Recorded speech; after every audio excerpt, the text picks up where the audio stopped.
I'm live. Are you live? I'm live. No one here yet. That's all right. Oh, there are two arrows up, two thumbs up, which means that someone at least liked the concept of this. Hello, I'm Jeremy Sherman. Oh, here come four people. Hello, you guys, whoever it is. Eight people. Good Lord. All right. So I'm going to start with something that had been on my mind in the last couple of days because I gave a presentation yesterday um, on how to shop among interpretations. This is for academics, but I think it's got all sorts of application to everyday life. And I'm going to start with the difference between rocks and you. And this is a point in the area of philosophy called ontology, which is the study of what there is. So, what is there in the world? Well, there are things like rocks that exist. They exist by mere durability. And then there are beings. We are beings. And being is an apt word for it because it's both a verb and a noun. That is, I have to stay busy being a being. So that distinction is lost on humans, uh, in large part because of language. When you look at, hey Rob, good to have you here. Great to have you here, Shirley. Yes. So when you start using words like thousands and thousands of years ago, what you end up doing is being unclear on this difference between things that exist by durability and things that have to hustle to stay in existence. By hustling, I mean they have to take in energy and regenerate themselves because they're not durable. I am not durable. If you put a rock out in the sunlight and leave it there for a day, it will decay far less than if you left my dead corpse out there. I mean, one way to think about it is if you imagine how fast a body decays after it dies, and then reverse the movie of how fast it decays, that's a rough image of what kind of hustle you have to do in order to continue to be a being. Verb, noun, be, being. So this is really important, and it came up yesterday because a lot of researchers, especially in academics, um, they're using language and they're trying to sound as rigorous as possible, and so they end up doing an abstract thing where they basically treat abstractions like love or consciousness or self or will as if it's a durable object, as if it's a rock. And then they make models out of this sort of stuff. So if you're ever wondering why I ended up such a wackadoodle mind, it's because I'm actually working really hard to resist that temptation to treat abstractions like they're rocks. I'm trying to explain how you ever get the habits we've got that make us alive. Um, and so I have more to say on that. But anyway, let me just first say hello. Jeff is here. He's trying. He showed up right on time as far as I'm concerned. Yeah, I'm kind of loose about this. I'm one of them liberal teachers from Berkeley, California. All you guys are going to get, you're not getting any grades from me. You're getting evals. I went to UC Santa Cruz for a year. That's the kind of grade you got there. It was a rare moment in academic history when you could get 5 units of California University credit for attending a class. You didn't even have to attend the class. I had this. I don't know if I ever shared this story, so why not? I'll share it. There was a famous poet who taught there. It was a wonderful place to teach. It was in the Redwoods. It was gorgeous. In the 1970s, the world was our Eden. And we were stoned all the time, and we were having a great time. And there was this one poet who taught there, and all he did is got up in front of the class and talked about his impotence. And the only work you needed to do to get 5 units of credit was you had to submit a dream journal. And I had this roommate who couldn't submit one because he was in a contest to see if he could stay stoned 24/7 with these other people. And whoever got unstoned, I don't know how it worked, but it was some sort of thing like that. So getting stoned like that suppressed his dream. So he borrowed my dream journal and got 5 units of credit there. Why did I even bring up that story? Oh, I just want to say, no, this is a Mickey Mouse class. You don't have to worry about grades in this class. I'm just going to give you evaluations. And I'm going to tell you on the first day of class, you're all doing great. All right, let's see. I'll give him 5 minutes of Blue Chew conversation solved. All right, so I started with that thing about the difference between things that exist by durability, and things that exist because or you could say things that persist because they struggle or strive to persist. Huge difference for me. Huge difference that's incredibly overlooked in academics, where we end up employing what I'll call stuffy, fluffy concepts that are like treated like stuff. You just treat it like billiard balls. You make a model out of abstractions, and you never have to build the model because it's just abstractions, and you make it and you debate with other people about your model. This has been going on since the origins of language. Language makes it easy for us to reify, to treat things that have to struggle to be in existence like they're rocks. That's my point there. Okay, so how does consciousness relate to being is a great question. First of all, this is I've got this wonderful friend in mainland China who totally gets the research we're doing, which boggles my mind. He had to learn it he had to read it in English, and it's not easy stuff to read. And he's a philosophy professor in China, in Shanghai. Wonderful guy. And he just wrote an article that I could send you if you wanted to read it about consciousness. And one of the things he points out is exactly related to what I'm describing here, which is we have this abstract concept of consciousness, and we're trying to figure out where it is or how it is or how this solid thing came into existence. But we're doing it in abstract models. A guy recently did a survey of all the theories of consciousness, and there are about 230 of them, not counting the one that we just proposed, that this guy just proposed, for example, or that Terry, my research colleague, proposed.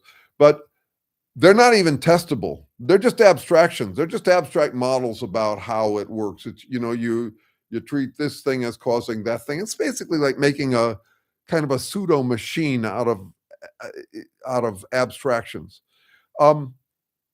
There is no thing in the world called consciousness. You have your consciousness, and I have my consciousness. We each have our conscious experience. And one of the interesting things about it is that we have no direct route to it. I can surmise or guess at what your consciousness is like. That's my theory of mind, my capacity to imagine what you're thinking. But I have no direct access to your consciousness. There's no way I could actually get it precisely. This is one of the major problems in all the psychological work, including my work on assholes. I really need to understand what's going on with them, but I also have to recognize that I can't, because I can't actually get into their minds, and their self-reporting bias is a major problem, or mine is too. I don't know if you've noticed this about me. I have major red flag when people describe themselves. I have so much trouble with the authority we claim when describing ourselves. Anyway, that's a bugbear. The point about it, though, is consciousness is related to being. To me, it's an overlay. So there's my vegetative sentience. What I have in common with single-celled organisms or plants or anything like that is without feeling and without concepts or ideas, the stuff I get with language, I'm still struggling for my own existence the same way that a plant or a single-cell organism is. I have to take in energy and convert it into the regeneration of my ability to take in energy and convert it into I am a constraint on what happens with energy. I'm not the energy I consume. That stuff passes right through me.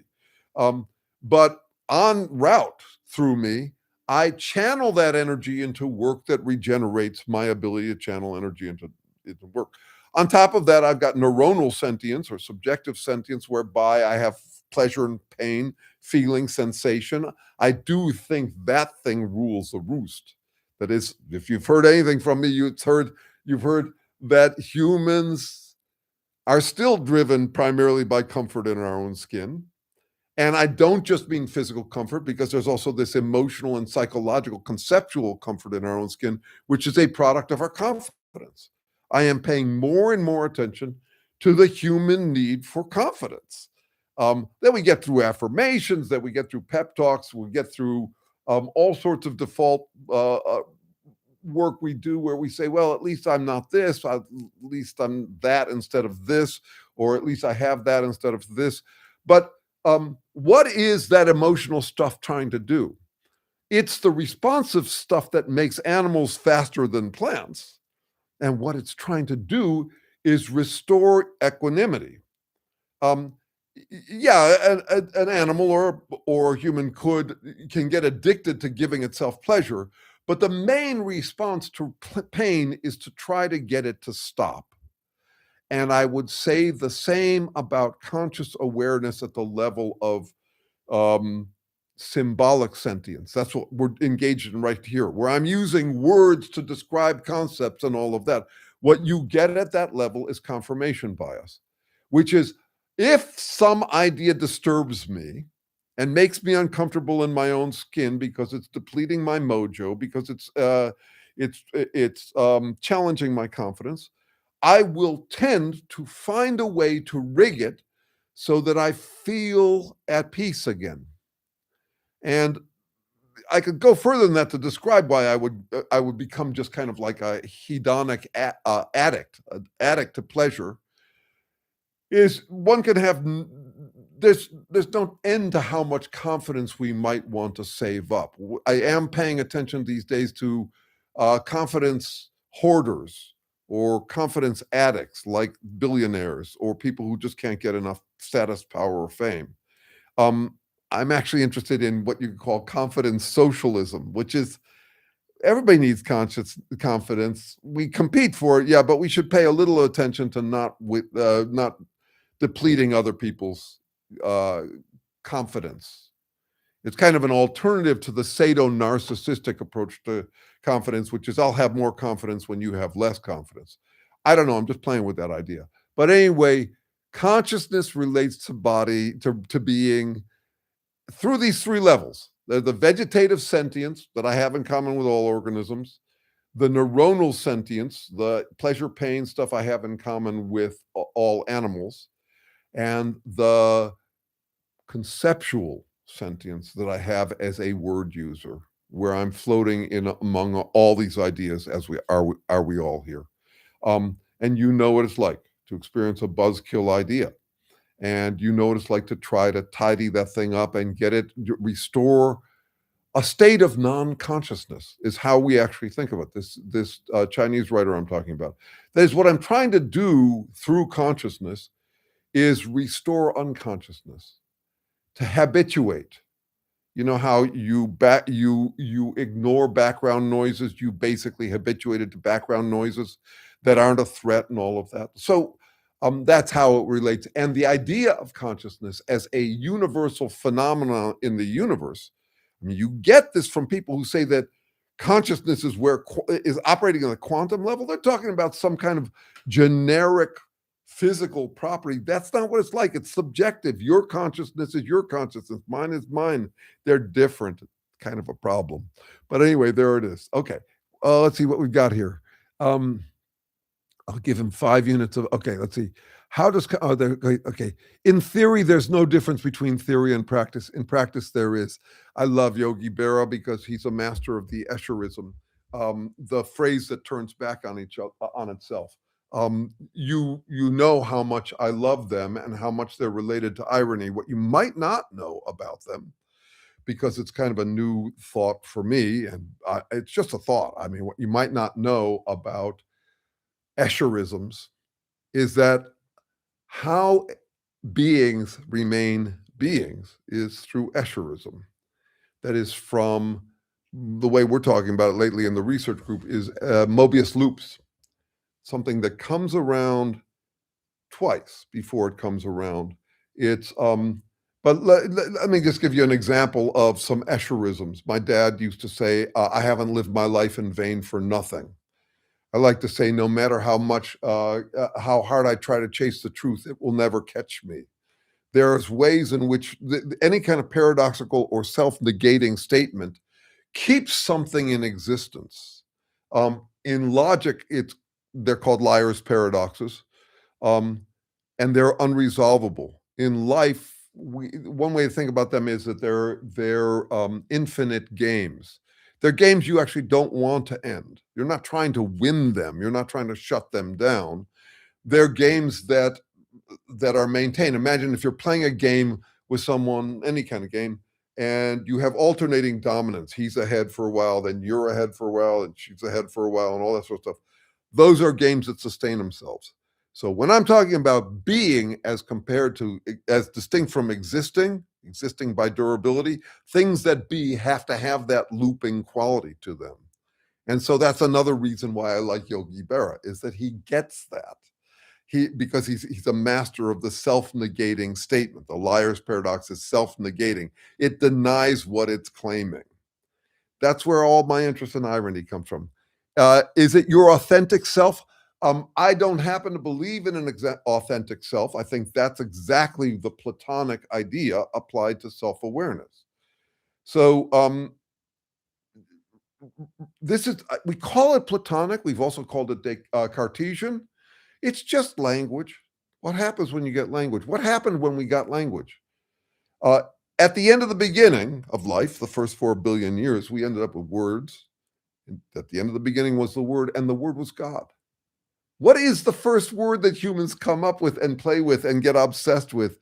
It's what I would call a figment of ultimate satisfaction.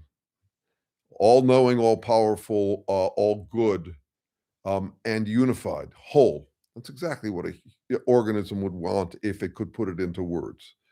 The version of that we get in the concept of the authentic self is exactly that. It's that if you peel away all of the social stuff, you'll get to what in a video I put out this morning I called the almighty gut, the gut that always knows, or the gut that is pure and ideal, very much like what Plato saw in the sky as the ideal forms. And so I'm saying, no, I don't buy that at all. In fact, I would say, I would go the other direction. When I introspect, I don't find my authentic self. When I introspect, what I'm doing is using concepts to imagine standing outside of myself and looking at myself, and then describing myself to myself. So if I said, so I got my authentic self, my unexamined behavior, but it's always tangled up in my examination, my behavior. So my self-description, and then my ability to describe the guy who's doing the self-description. So I can say, I'm a good guy, or I could say, I like to think I'm a good guy. You see how that works? And for every story I tell about myself, another could be told about the teller of that story. So I don't believe in an authentic self. It's more of a cluster flux than that. What I am is radically different in different situations, based on, you could say, just a confluence, a cluster flux of things that keep me. I'm in flux, but I'm also a cluster. I mean, that is, there's likely and unlikely things you would find in my behavior. That's what a cluster is about. And yeah, I would say that's what being is about. So I don't actually, I mean, it might be fine to go look for your authentic self, provided you recognize that you'll never find it. That's my feeling about it. It's the same feeling I have about enlightenment. It's a perfectly fine goal as long as you recognize that it's absolutely unachievable. Okay. Let go my ego or superego. Okay, let's see. Is consciousness the only known phenomenon which is not accessible by all others? For example, all people can access effects of sunlight. So there are two versions of what we mean by consciousness, and they relate to what I called neuronal sentience, or what they call qualia, and conceptual sentience, the kind of thing we talk about when we talk about self-awareness. Self-awareness, yeah, there's a emotional or neuronal version of it we call proprioception. That is the ability for a bug to know when it's bumped up against something. That's or a chimp to reach for a branch or something. That's a kind of self-awareness that lots of organisms need and have. But so that's got to do with qualia. Qualia is the sensation of something, the feeling of something. It's often talked about as the feeling of redness, by cognitive scientists. And I say, well, that's kind of a cheat. You're looking for something lightweight, the feeling of redness. Fine. How about the feeling of being dumped or your partner dying? Those are qualias too. Okay. So when we talk about consciousness in our research, we're mostly talking about perturbations that throw us off our the humming away of our being and our corrective response to it, how we restore balance when we're tipped off balance. And it is felt. Um, I don't know if yeah, I'll mention this. David Chalmers, a philosopher, came up with this thing that's extremely popular among consciousness studies people. He calls it the hard problem, which is how would you ever get qualia? How do you ever get feeling if you're basically a machine with basically made of atoms pushing and pulling on each other? Um, if everything I do is explicable as just molecules in motion, and yeah, in a way, it is all trackable that way. You can say this molecule moved here, that molecule moved there, that sort of thing. You could say that. How do you ever get qualia? How do you ever get feeling, the sensation of redness or being dumped? That's what he calls the hard problem. I call it the made harder problem. Yeah, if you assume that you're not, that you're never, that you're just an existent cluster of molecules, not a being trying to stay a being, yeah, you'll have a hell of a time explaining qualia or experience. But once you recognize that it actually starts with vegetative sentience, it starts with single cell organisms. They're not feeling anything. They're not having any consciousness, but you can damn well be sure that they are struggling to remain beings. They're being busy being beings. Okay, so okay. Let's see where we are here. Yes, our consciousness is very carefully buttressed system that preserves our self-perception in a positive way.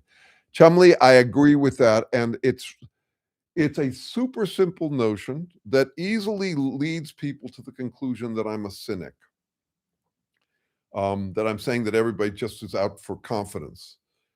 Maybe less of a cynic because I admit the same about myself, though then you get into another version of deflection on this idea, which is speak for yourself, Sherman. You might be a nervous Nelly, but nobody else is.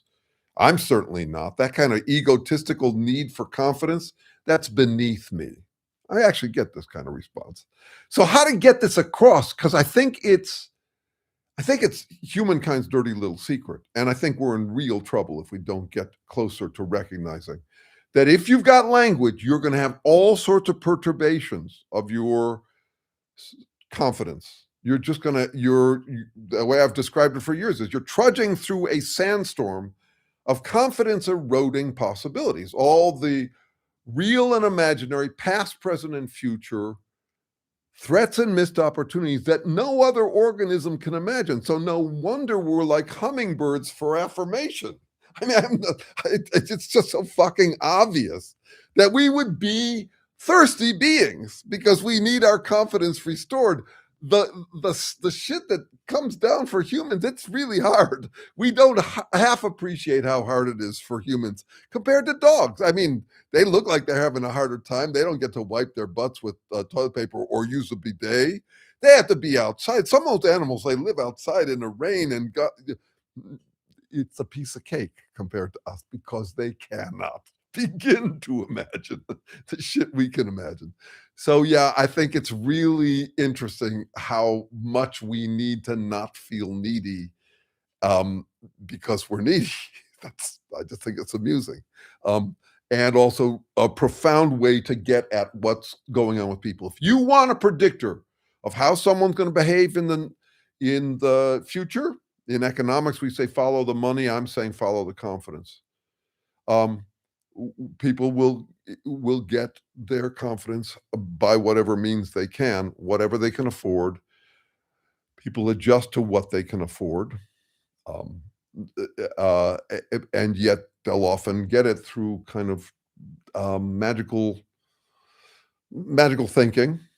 So if you're poor and desperate and your kids are in trouble and things are only getting worse, you could easily live, let's say, an evangelical life. I have a friend down in Guatemala, a woman who I worked with years and years ago, peasant family living in a really rough country that's only getting rougher.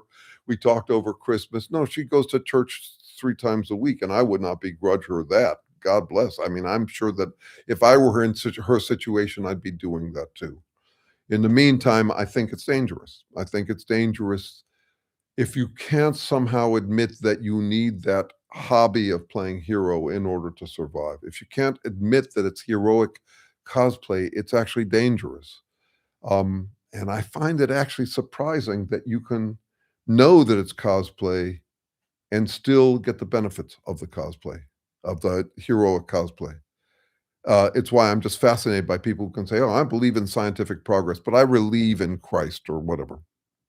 Or, okay, let's see. Sorry. Memory is essential to the individual consciousness. Otherwise, we're but blank sheet on which shadows are cast. Azrael, I don't think it depends on what you mean by we. We're but a blank sheet in which shadows are cast. Um, Rocks are that. Beings, I wouldn't argue, are. I think we all come with habits, evolved habits. So let me just mention this in passing. It's just something to think about. And notice this. There is a tendency to say, you know how delicious words are to me flipping off my tongue. You can tell I'm getting off on talking. You can tell that if I come up with a turn of phrase that delights me, I gain confidence, I feel good. At the same time, so I'm really into that kind of poetic stuff. At the same time, I've gotten through this work for 30 years with these scientists really fussy about it. And so I end up pouring cold water on people's poetry sometimes by saying, well, not exactly a blank sheet. Here's one way to look at it. All organisms are habit accumulating. A habit is one of those Escherisms. It's one of those loops. You do something and you get something back from it. I'll give you a really accessible example of how to think about this. They say that might makes right is the signature move of assholes. And I'd say that's half the signature move. Might makes right, and right justifies might. You got to get a loop like that going for it to become a habit. It's basically like it's a reciprocating engine that regenerates itself. Unlike a reciprocating engine always comes around. It's got a work cycle. It does a physical work cycle, but it's not a physical work cycle that regenerates itself. Whereas the stuff I'm talking about that makes us not blank slates, the habits that all organisms have, they are regenerating the habits themselves. They're regenerating the reciprocal engine. And this is what makes them, recursive. Now, all organisms are habit accumulating. Animals are habit seeking because they have this whole other proxy for success and failure in the form of pleasure and pain. So all animals can learn and would seek better habits. Humans are habit jonesing. We can't get enough habits fast enough because it is this clusterfuck we live in, this clusterfuck of that is made just incredibly complicated by concepts. Try this out. You're a turkey. You live on a farm. The food reliably comes every day. So you assume that whenever the farmer is coming outdoors to where you are, you're going to get fed. Not exactly the case the night before Thanksgiving, but you don't know that. Okay. Now try this out. You're partnered with someone. You married someone. No, for the confidence largely. You both kind of a buddy system where you affirm each other. And then one day your partner is introduced to a concept that really that upgrades their confidence, and suddenly they're batshit crazy in your presence. I mean, I have a former partner who's born again Christian. I have one who's a Trumpist. I have friends whose partners they get swallowed up by some idea, or they simply diverge on their paths. That's something humans deal with that others don't. So the unreliability of other human beings is just one example of how Humans are constantly craving ways to turn unresolved possibilities into habits. We are habit jonesing. So, uh, without without being alive, we would be blank sheets on which shadows are cast. And I work with researchers, the kind of platonic, the researchers who think that they sound more rigorous because they're using this stuffy language will often, it's what I call couch potato interpretation theory, couch potato theories of interpretation. It's the argument that actually all we are is blank sheets on which shadows are cast. Like a couch potato, you're just sitting there. No, the entire interpretive process involves my response to what's going on in the world. And that would be, to the extent I could achieve it, handled by habit. I would want habits to handle most of it. I couldn't possibly deal with the clusterfuck of any day without an enormous number of habits. So if you want to call that consciousness, you could. I'm fine with any definition as long as we stick with it. Here's an example. I have a friend who he's a research colleague of sorts. He's a cultural anthropologist, and he took the ideas that came out of our work and he built them out into something that became a bestseller among anthropologists. A book called "How Forests Think." Now, I don't think forests think. I don't think so. I don't think trees think. Not by my definition of thinking, which would include thinking to me is the ability to imagine that which is not immediately present. And as a result, it's a product of what we can do with symbols. It's not something animals have emotions, they have responses. You could say that they think, but it's not the same as human thinking. Plants, do they think? Well, not my definition. So this one guy read my books, and read this book and said, "Do you think he really thinks that forests think?" And I said, "No, I don't think so." He wrote me back yesterday morning and said, "I think he does." Um, yeah, if you want to define consciousness or thinking so broadly that it covers all of life, yeah, then you could say forests think, or at least the members of it. Do biomes think? I wouldn't say so. Terry and I were talking about this last night. We both agree on that. But this other guy, he's a cultural anthropologist. And last time I saw him give a lecture, it was about his experiences on ayahuasca among people in El Salvador or something. So I don't know. He might actually think so. But that's the poetic side. I'm not trying to do that. I'm trying to be as I'm trying to use yeah, I'm trying to be colorful about a rigorous story. That's what I'm trying to do. Anyway, sorry, let me keep up here. But we see that only okay. But we see that not only does the mind retain consciousness, but that it is so constituted that its tendency is to retain excellently, more excellently thank others. That last part I lost. I don't know what you're saying there. But here's what I want to point out about this. It's a kind of writing that is worth running by me if you want to contemplate it. I'm not for everybody, but what I'm doing is I'm saying where I started this whole session is this point about what we can do with language, or symbols in general, is we can construct, you can call them thinker toys that, I put this idea with this idea and I connect them up and I'm vague about how they're connected. Let me see if I can find a verb in here that shows this.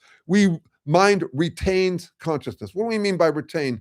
It's kind of a physical model, but we're talking about mind, which is an abstraction. I mean, there's brain, but then there's mind. And then we're talking about consciousness.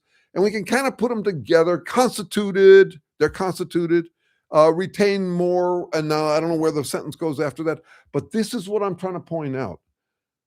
We will always tend to do that, to physicalize abstractions. It started with language. It's not likely to go away. I assume that my tendency to do that will be with me all life long. And I'm working against it because I'm trying to get as clear as possible, let's say, about this difference between things that exist and things that have to struggle to persist. all the things we could imagine, like a thing we generally call consciousness or something like that, and how you'd actually figure out which of those things we can imagine are real. Because anybody can imagine any of them. That's so easy. Just think about how many gods that there are.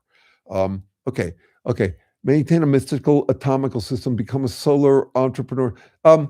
Surely this is related.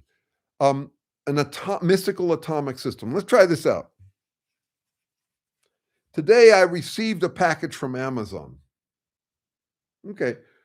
At the micro level, that's not quite what happened. They didn't drop a package from Amazon on my porch. What they dropped was a constellation of atoms. The atoms, they're relatively solid. There was a plastic container for it. It was bass guitar strings. The strings were more durable than the bag, all of that. But it's simplest in language to simply summarize that way. To treat a cluster of atoms like they are a single atom, and then do a kind of an atomic analysis where you say, well, this billiard ball landed on that billiard ball. That is, the Amazon package landed on my porch. Okay.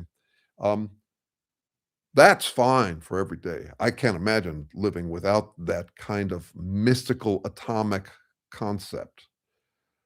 But that's actually not what's going on beneath the level of reality. So I have to make sure to recognize that there's a difference between what happens at a population dynamics, how dynamics change when you got a cluster of things, versus what happens with an individual atom.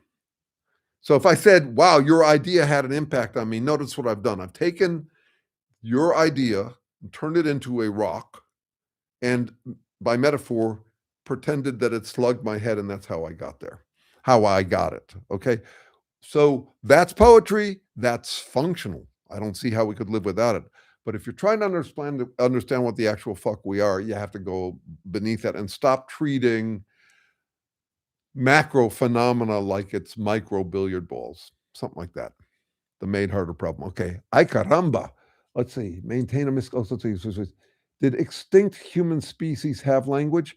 I think I've seen some stuff lately about the symbolic competence of Neanderthals. I'm not great on the historical anthropology, the biological anthropology. Terry, I'm a parasite on Terry that way. If I have a question like yours, I'd go ask him. I think we are. One thing you could say is having language is not a binary thing. What we're talking about here is symbols. And symbols are different from icons and indexes. And I'll go over this because it's really important and really useful to understanding what's radically different about humans from other organisms. And whether we're unique in it, this is a touchy subject. I've mentioned this before on this YouTube live, which is that people often get quite testy, almost PETA testy with me. Like, you don't know for sure that animals don't have language. Well, I know for sure that they have icons and indexes. Whether they have language, I doubt. So language is symbolic. So what do I mean by symbolic? I'll start. Symbols build out of icons and indexes. What is iconicity? Iconicity is resemblance, nothing more. All organisms can do resemblance. Even, you can say, trees or plants, when they're responding to changes in sunlight, they are working with a kind of a general indistinguishability between the summer one year and the summer the next year, or between days up to a threshold at which point they start to go through their seasonal alterations. That's iconicity. That is, and there's iconicity in everything we do. For example, there's this guy who keeps on showing up there's a few people in this group that keep on showing up. And I mean, I don't know for sure that they're the same person, but I assume they are. That is, I assume that Michael Michael de Sosa Cruz is the same Michael de Sosa Cruz I talked to last week. If I went into an office every day and there's a guy there named David, then I would just kind of assume that Mondavid is the same as Tuesdavid is the same as Wednesdavid. That is, they have traits in common, and I just kind of assume they're the same. That's iconicity. Now, if you get iconicity of one kind and it's related to or correlated in time and space with another kind of iconicity, then you get indexicality. So Pavlov's dog's an easy way to see this. You got a bunch of bells that were indistinguishable from each other and a bunch of food that was indistinguishable, and pretty soon the bell is correlated with the food. The bell is indexical. It points to food by association. Okay. Now, take that up another level and you get to symbols and how weird they are, how rare they are. So you have a kid. Michael, I think you've got a kid, right? At least one. If not, you should, because you're a fanatic for Legos, and kids, I know from grandchildren, are fanatics for Legos. Do you have kids? I think you do. Okay. So you remember a time when they were doing a whole lot of indexicality. They were pointing at things. Their index finger was just highly active. And what they were doing was learning from you. They're parasitic on culture. They're born without language, but with the capacity. They're not a blank slate. They are prepared to learn language. It's something that evolved in us. And not only that, language evolved to be learnable. It has to be learnable by kids. It has to pass through the gauntlet every generation. Okay. Oh, you got 3 and a 4th on the way soon. Michael, what the fuck are you doing attending these presentations? Don't you have kids to watch out for? He's a soccer coach. There you go. No, all this. I'm grateful you found time. When I was raising 3 kids, I didn't have time for much else. Okay. But anyway, what they're doing is they're getting from you similar sounds that they associate indexically with similar phenomena.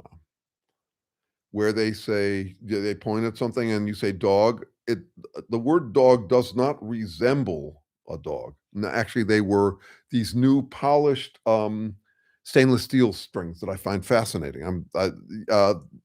This guy, Ian, who's on Scott's bass lessons, I decided to try out his strings. I like them. They're expensive.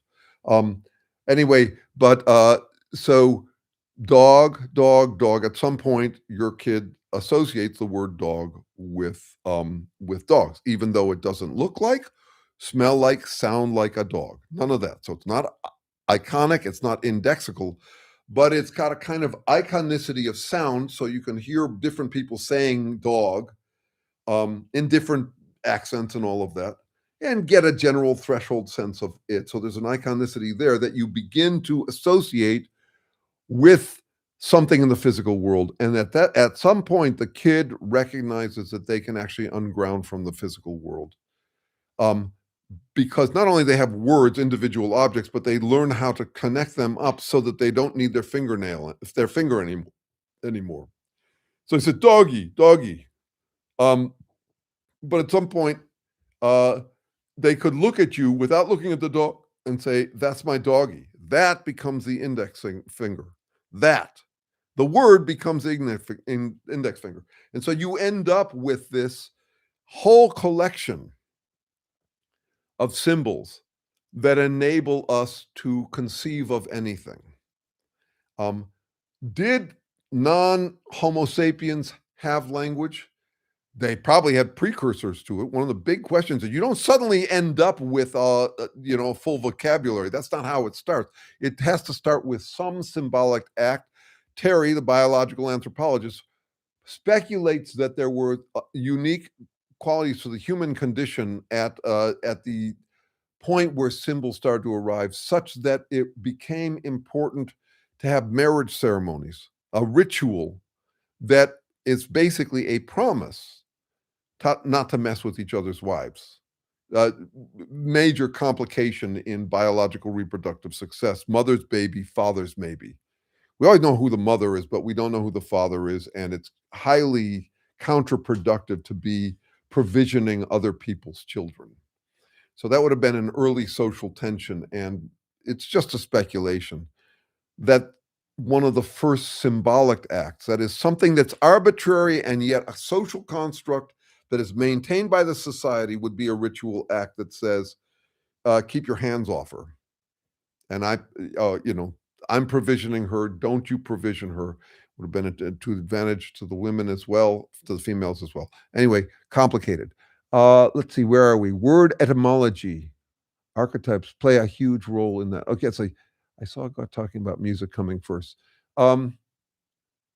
Yeah, music's an interesting one. Let's see. Let's see. Um, yeah, by the way, yeah, music's fascinating this way, and I don't feel like I am qualified to talk about it very directly. Certainly about the biological anthropology of it. But I would say this: to my sense of music is that it's actually related to consciousness, as I was talking about it before. Um, this idea of being perturbed and restored. That is, you're teasing at a kind of calligraphy that is reflective of hemodynamics.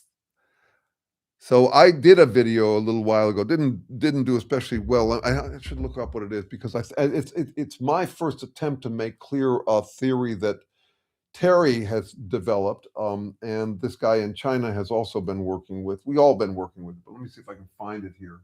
Um, uh, I don't know if I can find it. Let's see. Oh, I'm looking among shorts. This is one of the weird long ones. I haven't been doing many more long ones because they just don't get many hits. But that might change. I might start to do it. Your mind is not what you think. Got it. I called this the delayed delivery theory of consciousness. And so I'm going to tie this into music and see what you think of this. Terry, as a neuroscientist, biological anthropologist, notes this about brains. They are supplied with a constant flow of energy, oxygenation in blood, but it has to move around quickly from place to place depending on what you're experiencing. So when your attention shifts, your neuronal activity changes. It doesn't turn on and off. That's not what's going on with brains. They're on all the time. It's all hair trigger. But you get these concentrations that are like energy throughput. Try this out. If you were filling a bathtub and you wanted to get a whirlpool going, you might pour more water into it enough to get a whirlpool going. That's a kind of a self-organization thing where you flood a system to bring about some order in the system, the spiral. So you get these. It's not like computers at all. It's hair trigger, which computers are not. It's fuzzy, and it's also constantly on. It's not like parts turn on and off. But what happens is there's flow to and from regions of the brain, and it changes quickly. So I came up with this image for it, the delayed delivery theory. The problem is that shifts in neuronal activity happen 1,000 times faster than shifts in blood flow circulation, the opening and closing of capillaries or shrinking of capillaries in the brain to bring more blood to and from places. So one way to think about it, neurons are their own kinds of beings. They're really fragile. They don't reproduce. They need to get enough energy to run and not too much.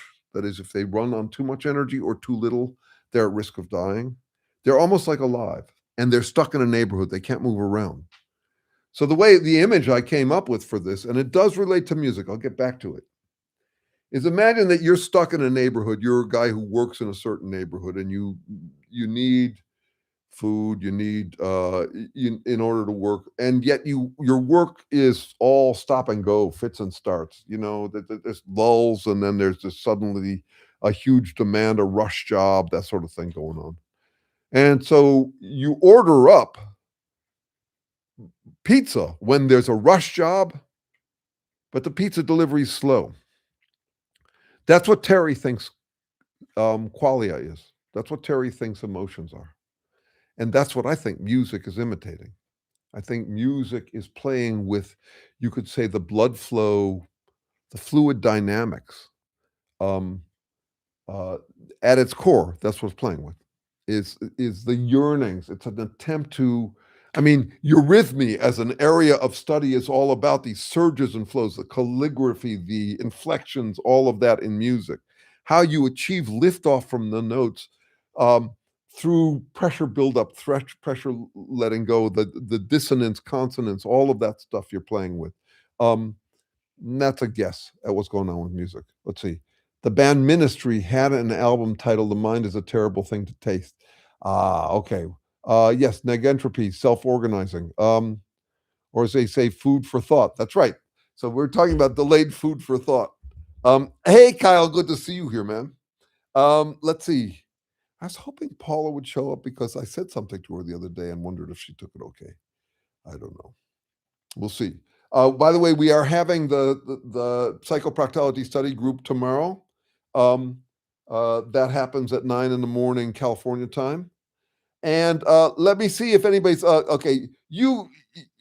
Jeff, you may show up for class on the first right on time, but if you can be the class clown and steal my thunder, I'm not sure.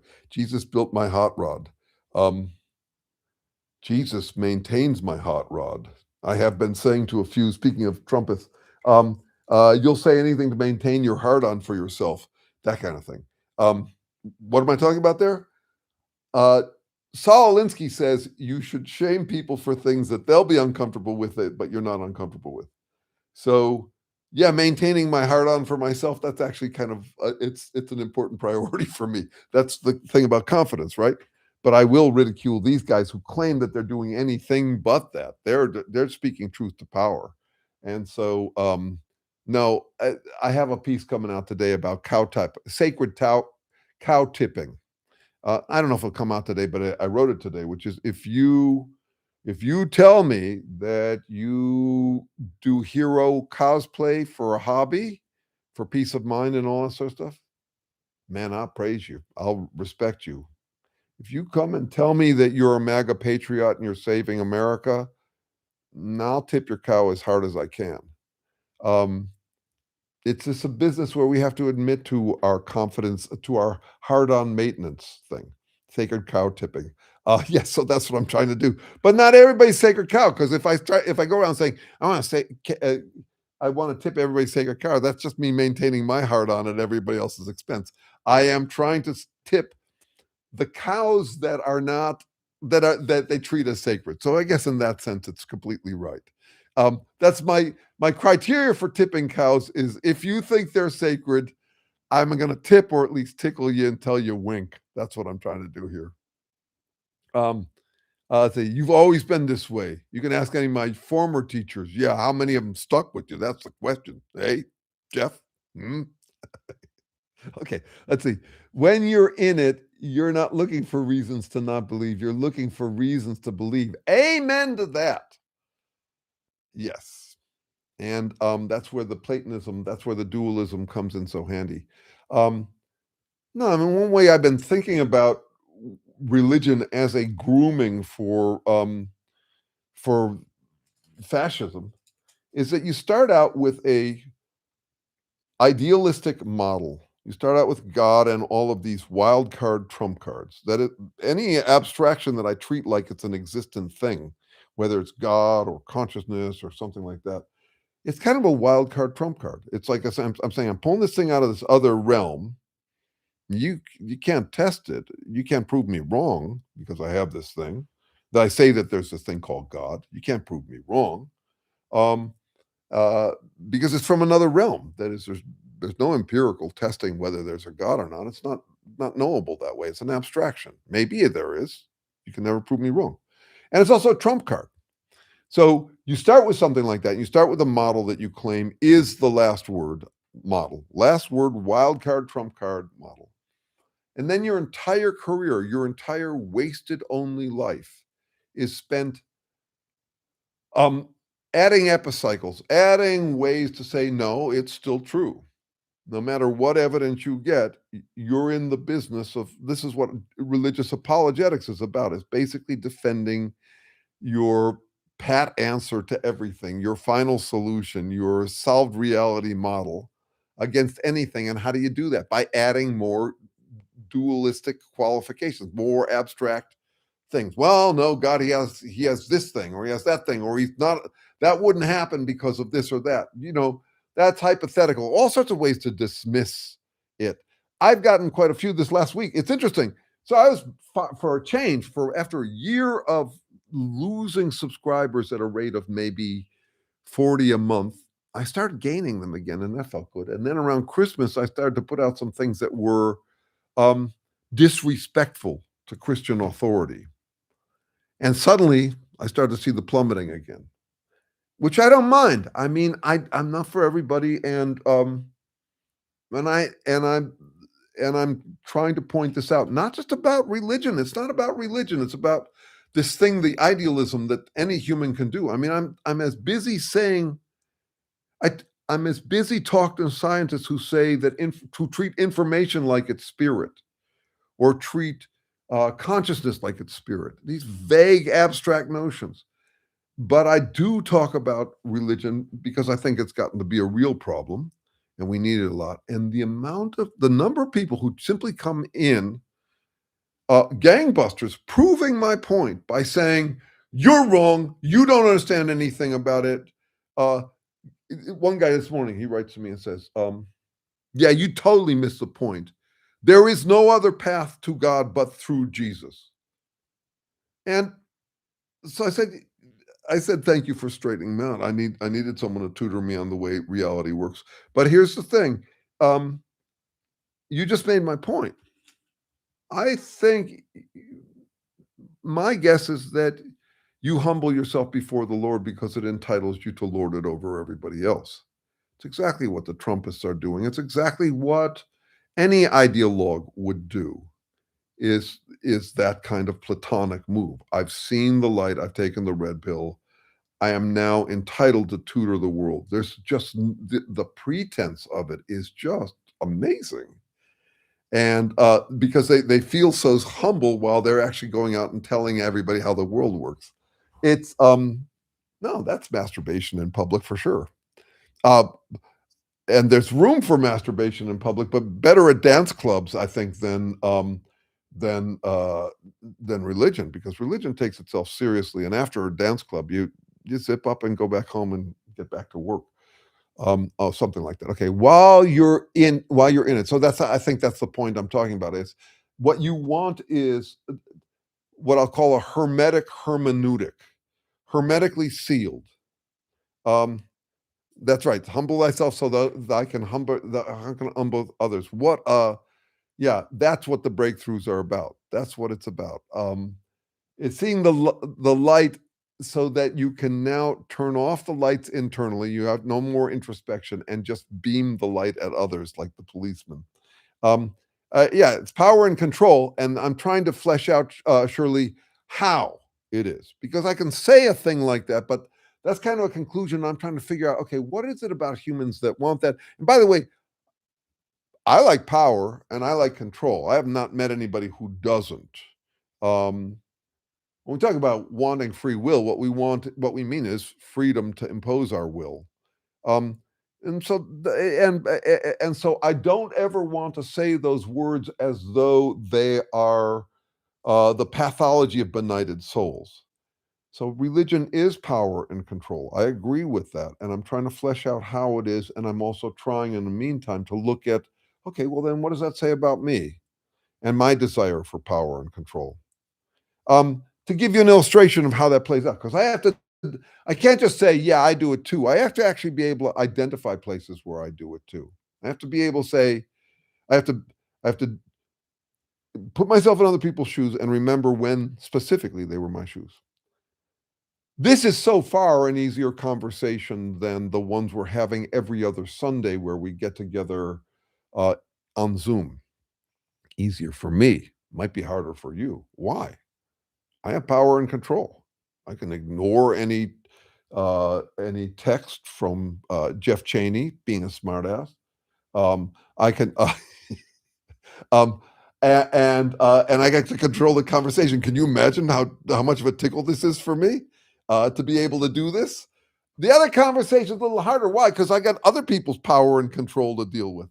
We had someone at one of the meetings recently who clearly saw it as an opening to express his authority on evolution, biology, and philosophy, which is kind of my power and control currency.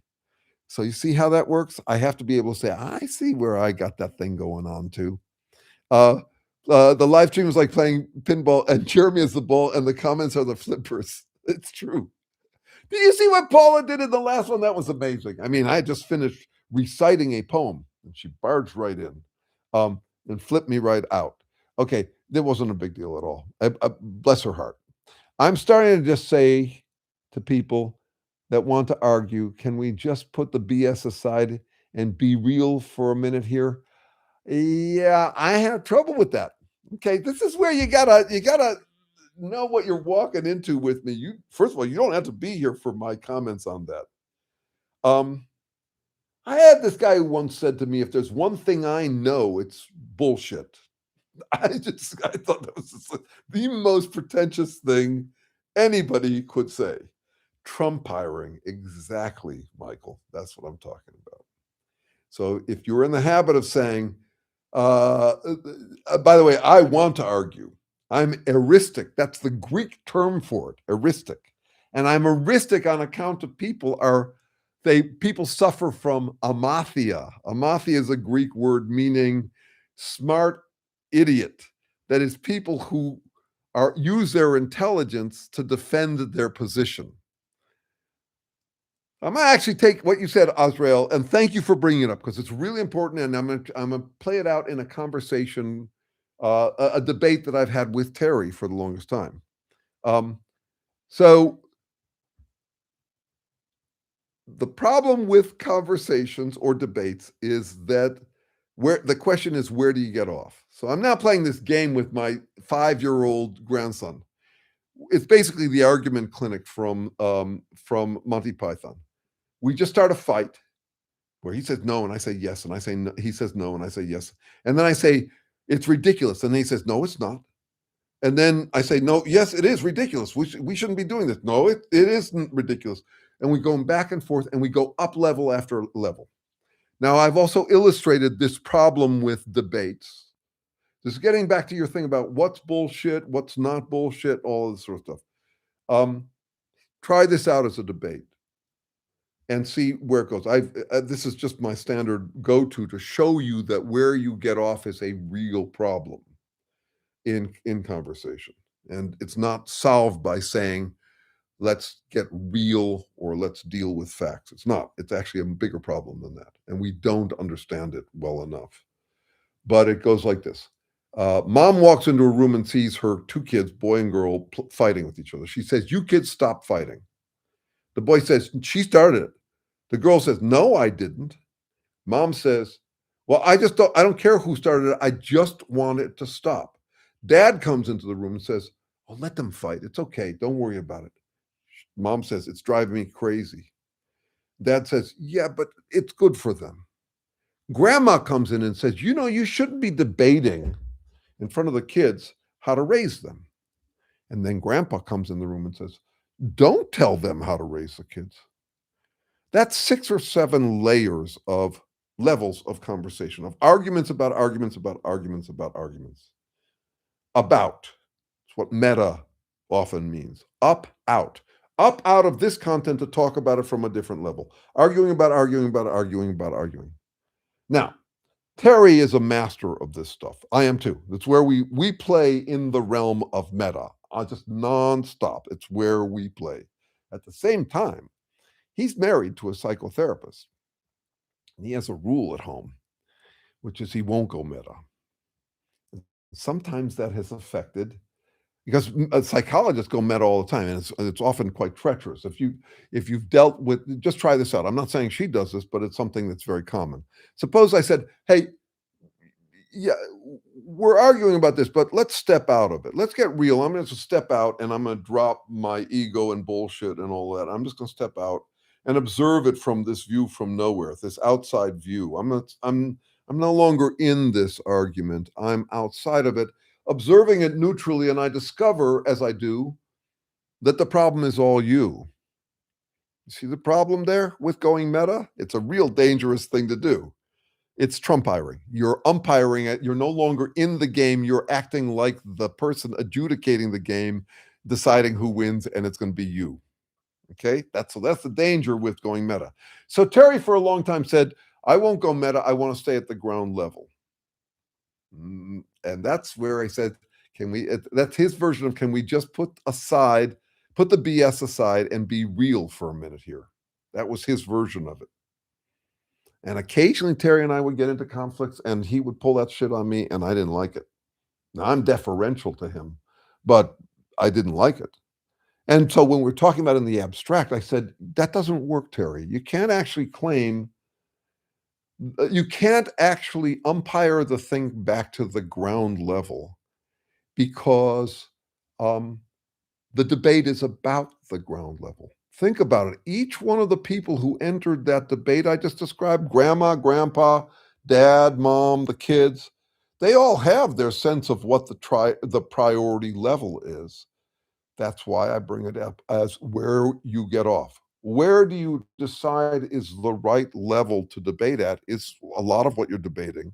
And I mean it as a double entendre, which is where do you get off? So in general, people like to turn a debate into one at the level that they call the ground level because they can win there. So, yeah, no, I want to quit all the bullshit, everything that doesn't interest me and would be a challenge to me. I want to get real, by which I mean I want affirmation. So I'm not comfortable with that one. If I heard that from someone, um, I would move in the direction of something. Yeah, I wouldn't trust it.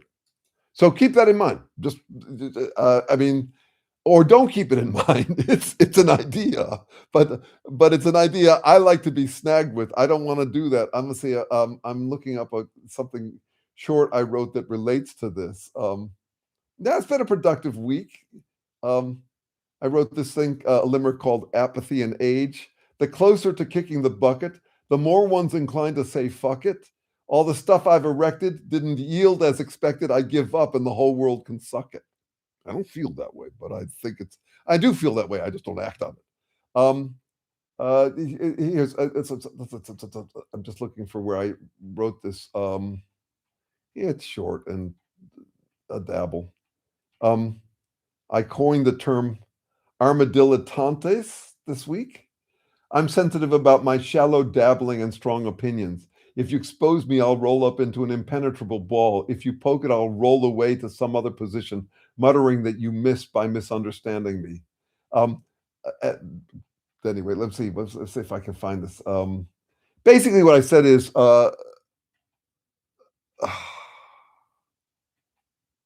love to spar, however far, debating truth most fully, and I'll retreat if in defeat you say I'm just a bully.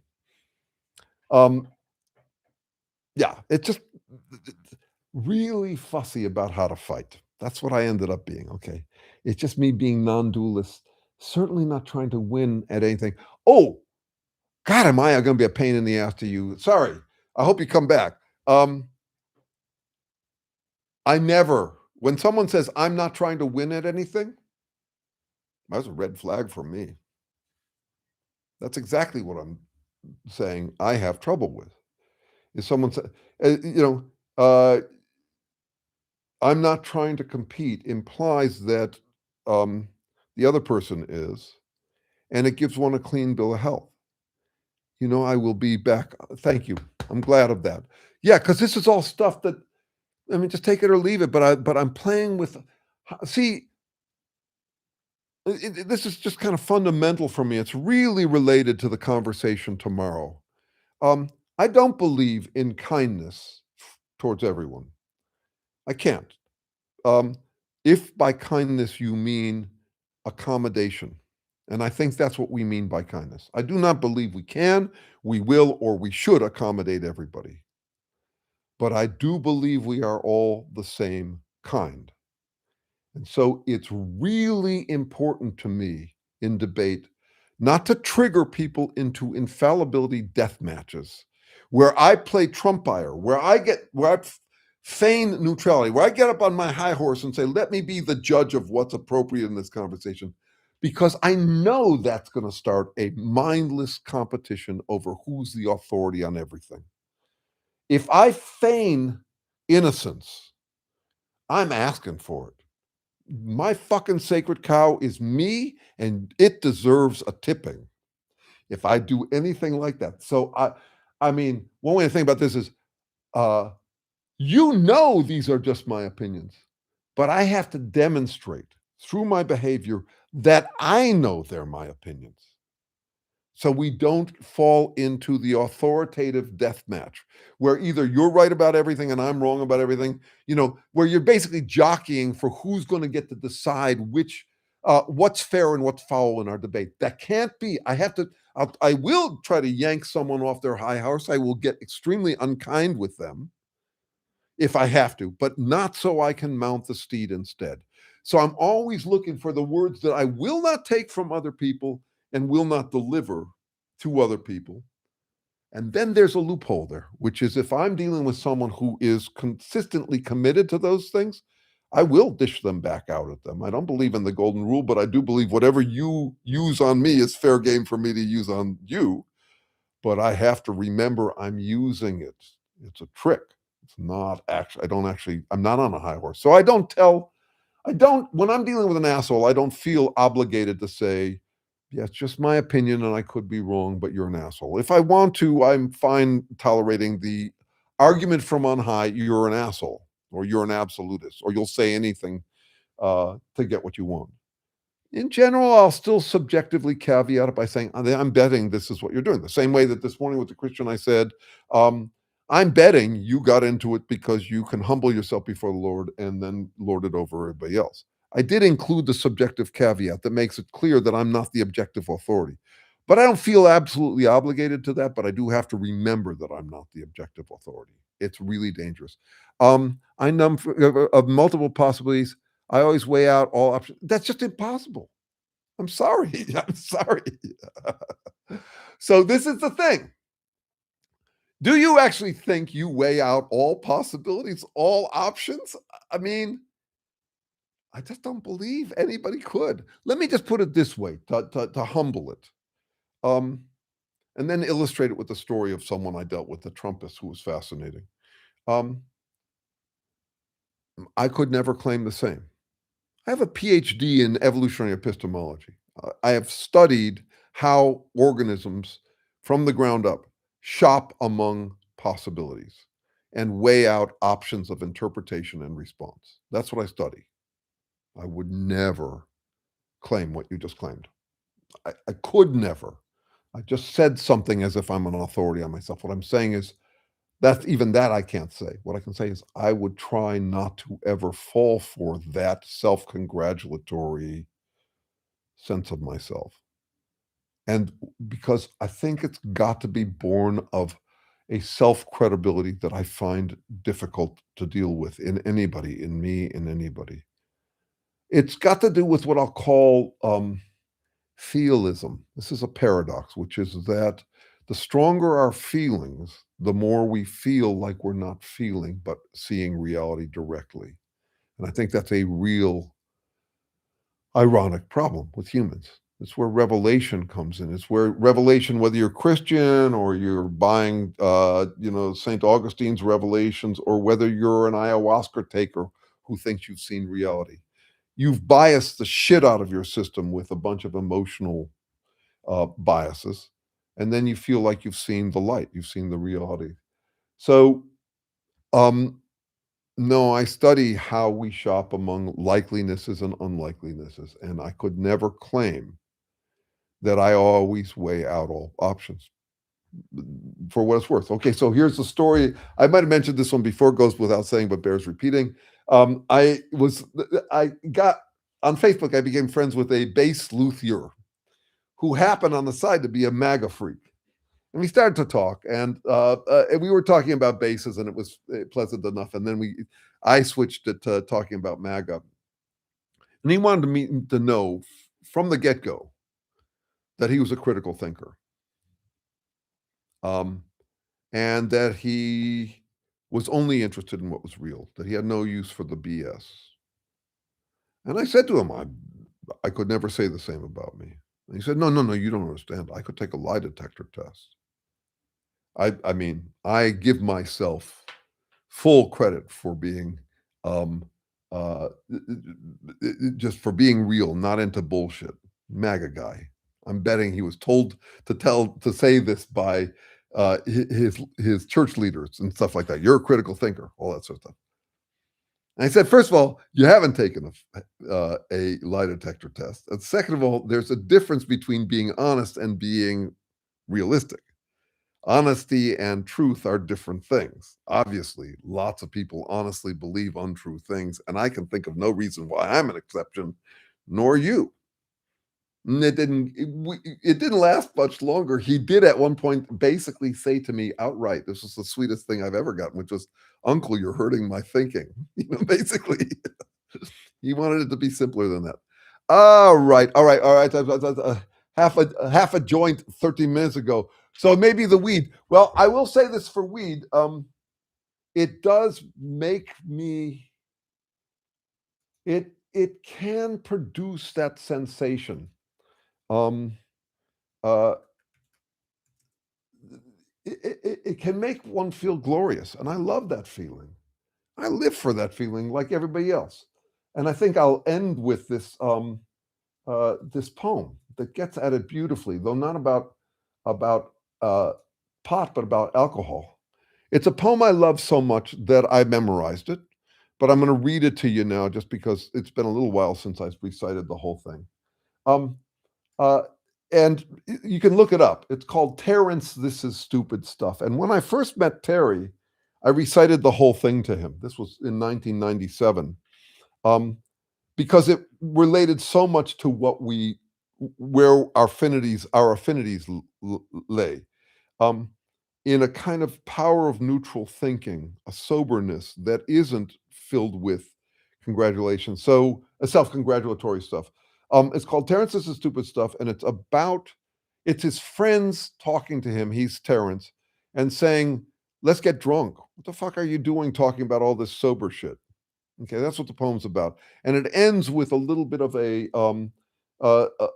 little parable about a guy who eats poison every day so that he gets habituated to it. Okay, and that's what he says he's doing with this effort to get beyond the self-flattery, the need for confidence, to try to understand what we actually are. So here's the poem. Terrence, this is stupid stuff. You eat your victuals fast enough. There can't be much amiss, 'tis clear, to see the rate you drink your beer. But oh, good Lord, the verse you make, it gives a chap the belly ache. The cow, the old cow, she is dead. It sleeps well, the horned head. We poor lads, 'tis our turn now to hear such tunes as killed the cow. Pretty friendship 'tis to rhyme your friends to death before their time. Moping, melancholy, mad, come pipe a tune to dance to, lad. And he responds, well, if 'tis dancing you would be, there's brisker pipes and poetry. Say, for what were hop yards meant, and why was Burton built on Trent? Oh, many a peer of England brews livelier liquor than the muse, and malt does more than Milton can to justify God's ways to man. Man, ale's the stuff to drink for fellows whom it hurts to think. Look into the pewter pot to see the world as the world is not. And faith 'tis pleasant till 'tis pissed. The mischief is it will not last. Oh, I've been to Ludlow Fair and left my necktie God knows where, and carried halfway home or near pints and quarts of Ludlow beer. Then the world seemed none so bad, and I myself a sterling lad. That's that feeling I was just talking about, the stoner feeling. I myself a sterling lad. And down in lovely muck I lay, happy till I woke again. Then I saw the morning sky. Hey ho, the tale was all a lie. The world, it was the old world yet. I was I, my things were wet. That's my favorite line in it. I was I, my things were wet. And nothing now remained to do but to begin the game anew. Therefore, while the world has still much good, but much less good than ill, and while the sun and moon endure, luck's a chance, but trouble's sure, I'd face it as a wise man would, and train for ill and not for good. 'Tis true, the stuff I bring for sale is not as brisk a brew as ale. Out of a stem that scored the hand, I wrung it in a weary land. But take it if the smack is sour, the better for the embittered hour. It should do good to heart and head when your soul is in my soul's stead. And I will friend you, if I may, on that dark and cloudy day. There was a king reigned in the east. There when kings will sit to feast, they get their fill before they think with poisoned meat and poisoned drink. He gathered all that springs to birth from the many venomed earth. First a little, thence to more. He sampled all her killing store. An easy, smiling, seasoned sound sate the king when health went round. They put arsenic in his meat and stared aghast to watch him eat. They poured strychnine in his cup and shook to see him drink it up. They shook their faces whites as shirts. They shook, they stared as whites their shirt. Them it was the poison hurt. I tell the tale that I heard told. Mithridates, he died old. Okay, I want to say one last thing about that. Oh, look, I'm glad there's still some people here. Terrence, this is stupid stuff. Look that poem up. I think it's a great one. I had a thought this week, soon to be a minor motion picture, about the confidence I have gotten from love with other people.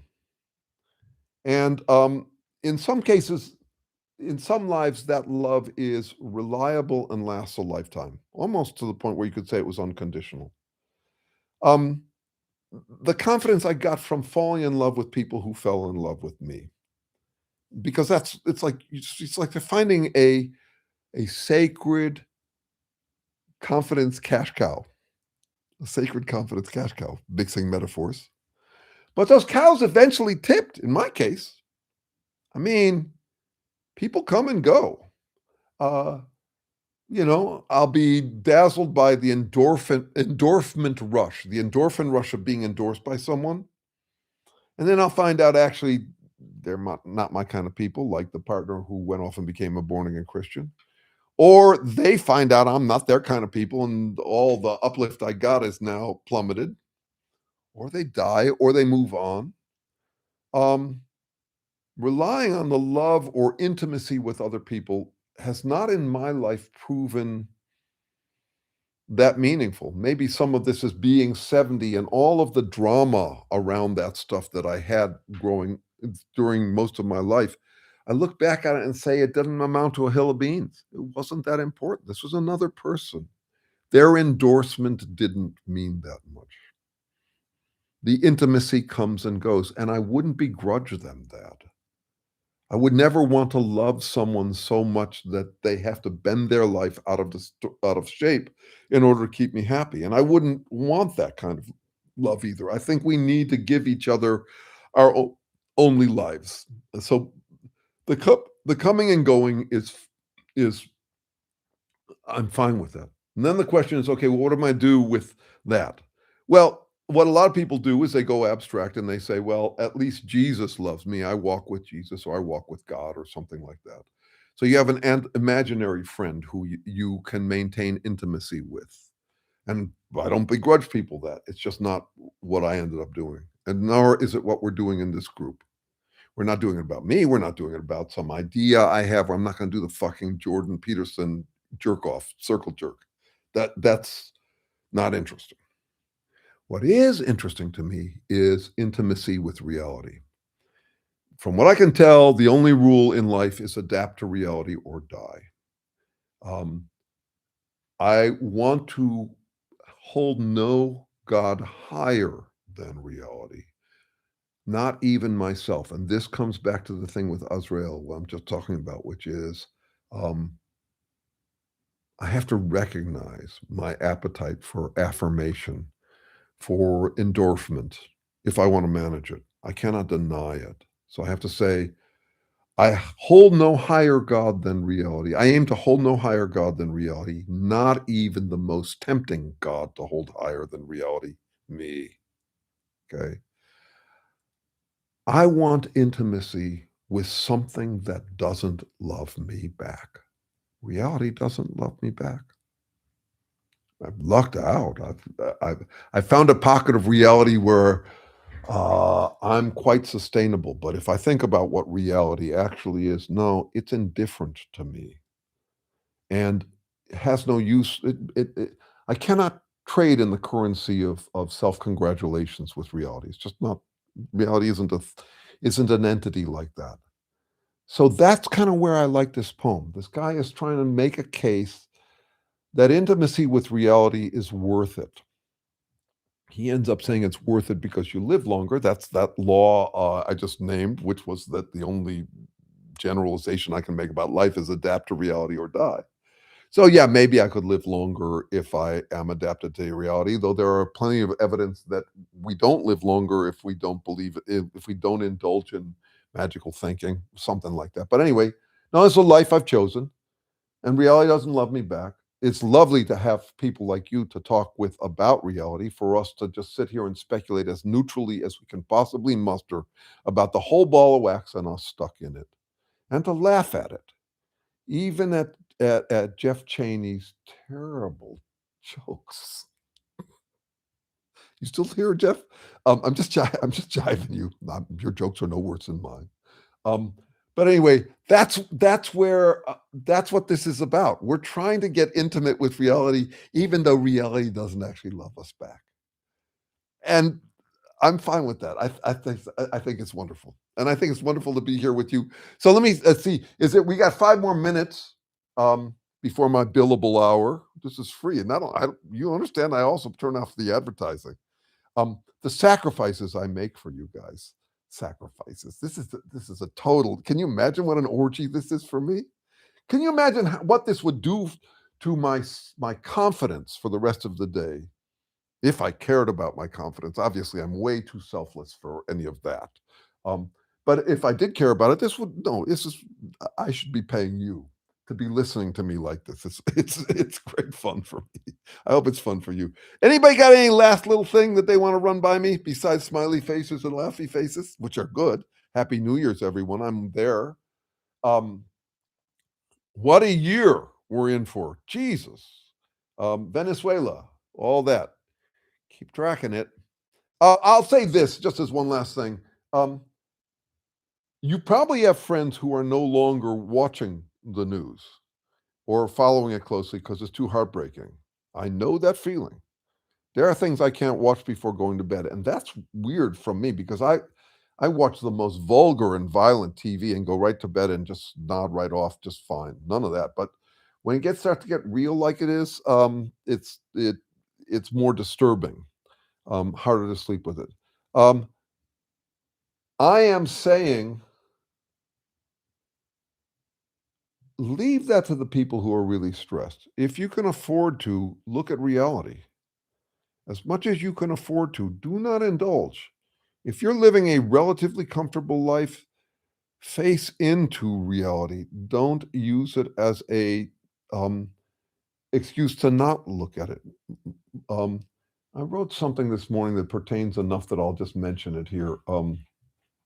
I came up with, I often wake up with something, and just it's a great way for me to start the day. I called it mind nimbying.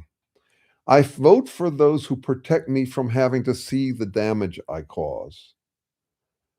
Here it is. Take my garbage away, disappear the poor, reassure me that climate change isn't real, and flatter me that I'm a realist. Not in my brain's yard. That's the kind of government I need. So what I'm saying is, if you can face in, do, and I can face in, not only because I live this comfortable life, which I just can't help, but I have to handicap my. I'm not brave. I'm safe, but I mostly follow the news because I have something to do with it.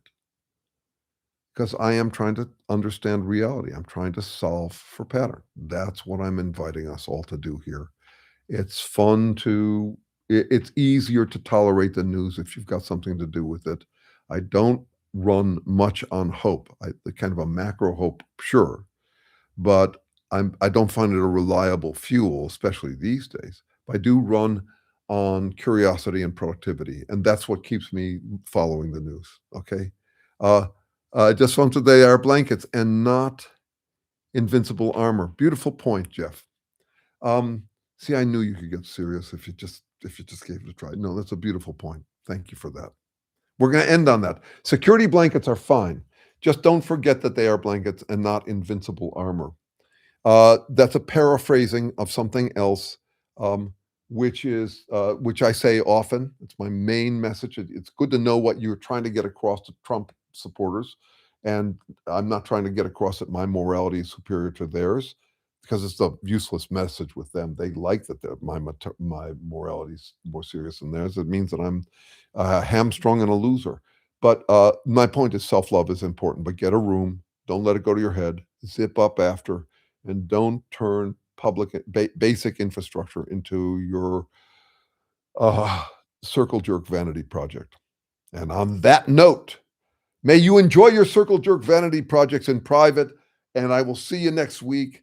And feel free to write me and come join me tomorrow. We're doing our 9 o'clock uh, psychoproctology meeting, and it's right here. We meet. It's the same place we always meet, 9 o'clock California time. Thank you, guys. I will see you next time. Pa.